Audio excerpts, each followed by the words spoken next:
Anong height mo, ma'am? 5'4"? 5'4", di ba? 5'4" lang ako. Kuya. Laptop yan baka na. Hindi ka 5'7", pero matangkad ka. Hindi 5'4" lang. Mukha lang mataas kasi medyo nakakadaya ang height ng ano, babae.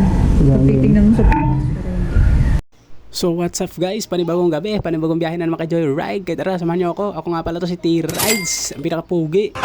Ayun, at kinuha ko na ngayong bonnet ko, inamoy-amoy ko pa nga, mabaho na ba? At sabi ko, pwede pa naman, kaya pabanguhan ko na lang.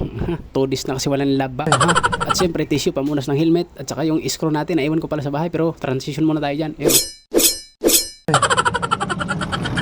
Transition. Wop, yeah. Gago! Ang galing! Ang galing! At okay na nga ang lahat, wala nang nakalimutan. Kaya lumabas na ako ng bahay at punas-punas muna ako ng motor sa parkingan. At mga helmet, mga gamit, punas na lahat. At pagkatapos doon, lumabas ako ng gate para makalabas na at makakuha na ng booking. At pagkalabas ko pala ng gate, nakakuha na agad ng booking, papunta naman Soler. Pagdating ng Soler, pinunasan ko muna yung mukha ko. At maya-maya lang, napadpad naman akong tagig at nakakuha ko dito ng booking. At ito na nga si ma'am, habang nag-antay kay ma'am, nagkwentuhan muna kami ni Paps. Pangit pag-drop, pag ganitong oras daw, walang ano. Hindi ko lang alam, baka tsambahan din, baka meron.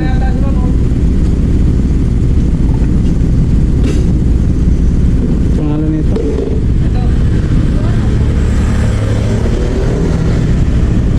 Dalawa kayo, ma'am? Ay, sila. Gago! Mag-i-read kayo?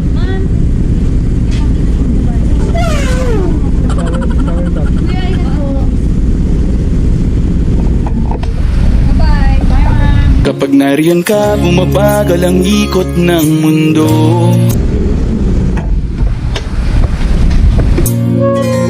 Hindi kita dapat ginugusto, pero natutokso. Hindi kita dapat ginugusto. Kuya, ingat po.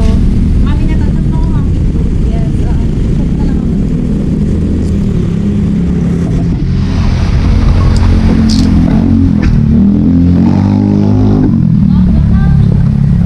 Sabi pa umaga ka. Ipunta na, ipunta po.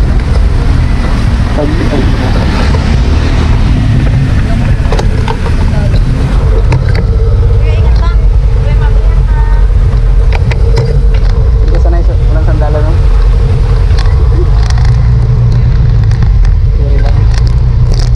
Pap, At pagkaalas nga namin at dahil walang traffic dahil gabi na, dito ko dinaan si ma'am sa may Martia, papuntang Kuwasay, papuntang C5 kasi papasay kasi si ma'am. At makwentuhan lang at sabi niya, ba't may mic ka kuya? Sabi ko, ano lang yan ma'am, design lang yan ma'am. May lang, sabi ko intercom yan ma'am. Sabi ko, gusto mong bayin yan.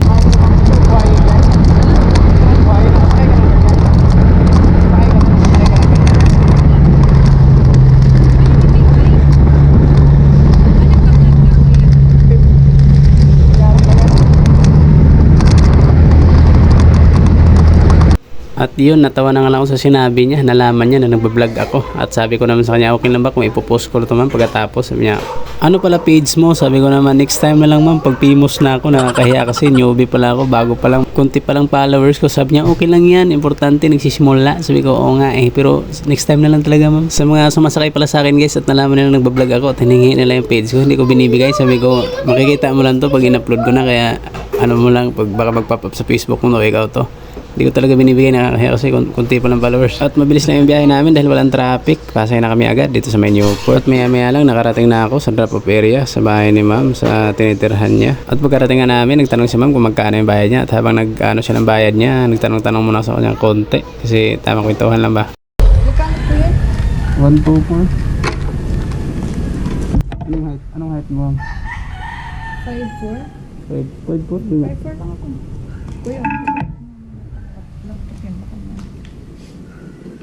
Hindi ka 5'7", pero matangkad ka. Hindi 5'4" lang. Mukha lang mataas kasi medyo nakakadaya ang height ng ano, babae. Titingnan mo sa ang bilis ng biyahe pero pag papunta dun sa ano, sa bitutan ang ano. Anong oras ka ba pumunta? Traffic kasi pag ano eh, hapon kaya pumunta. Hindi, kanina lang din, mga 12. Pero ba't matagal? Wait lang na natin pala ang first.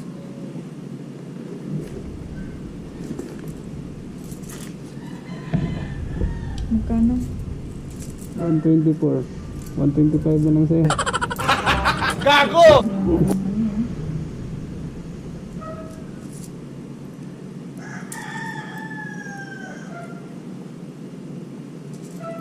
Ginalakad mo lang tumapapunta dyan.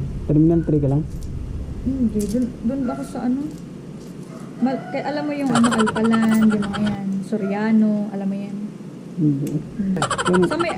Sa may Sheltra mo. Alam mo yan? Ah, dito? Sa taas? Along doon, Oo. doon ang aming office. So may malalaking gate doon. Loob nun, puro mga chapters. Ah, 10, 20, 30. okay. Thank you po. Bye-bye. Salamat po. Ingat. Uy, sana all! Kapit natin si ma'am. Akala ko 5'7" siya. 5'4" lang pala. Matangkad kasi si ma'am.